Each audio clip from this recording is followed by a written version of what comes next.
آپ شارع فیصل سے ڈرائیو کر رہے ہو, آپ کہیں بھی گلشن میں, جوہر میں روہت شرما اور شبمن گل کے پوسٹرز لگے ہوئے ہیں, سب کے پوسٹرز لگے ہوئے ہیں. فواد بھائی, اس پہ ٹیکنیکل کیا معاملات ہیں, آپ ذرا بتائیں.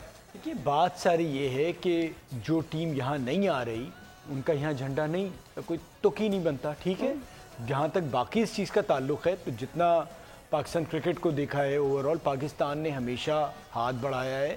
آپ دیکھیں اس سب کے باوجود آپ کو پورے شہر میں, کراچی میں, لاہور میں, جہاں جہاں پوسٹرز ہیں اس میں روہت آپ کو موجود نظر آئیں گے.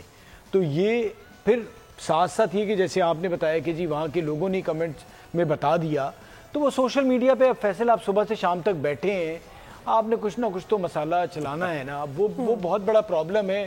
اب اس کو آپ کیا کر سکتے ہیں. وہ آپ نے ایک ایشو بنایا, اس ایشو کا آپ کو فائدہ ہو گیا کہ ویوز مل گئے, باقی تو فضول سی چیز تھی. اور میرے خیال میں اس سے زیادہ بڑی کیا ہرزہ سرائی ہوگی کہ آپ کے اپنے لوگ اس کے نیچے جا کے کمنٹ کر رہے ہیں کہ بھائی آپ غلط بات کر رہے ہیں. جب انڈیا ہے ہی نہیں, آ ہی نہیں رہا پاکستان میں, آپ کیا ایکسپیکٹ کر رہے ہیں کہ وہاں پہ کیوں ہوگا؟ دیکھیں اس میں ایک چیز میں یہ بولنا چاہتا ہوں, مجھے ایک چیز سمجھ نہیں آتی, کیا پاکستان اس طرح کرے گا کہ انڈیا نہیں جاتا؟ پاکستان تو کبھی منع ہی نہیں کرتا ہر چیز میں. اگر چلے مثال کے تو اگر یہ سچویشن آ جاتی کہ جس طرح روہت شرما کو پاکستان آنا چاہیے تھا یا نہیں آنا چاہیے تھا, یہ جو باتیں چل رہی تھی اس میں ان کو نہیں بھیجا گیا, وہ نہیں آئے, اس طرح اگر پاکستان کو کرنا پڑتا کیا پاکستان روکتا؟ کبھی بھی نہیں روکتا.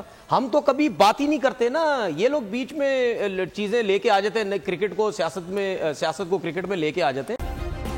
سبسکرائب کریں اور بیل دبائیں تاکہ کوئی خبر رہ نہ جائے.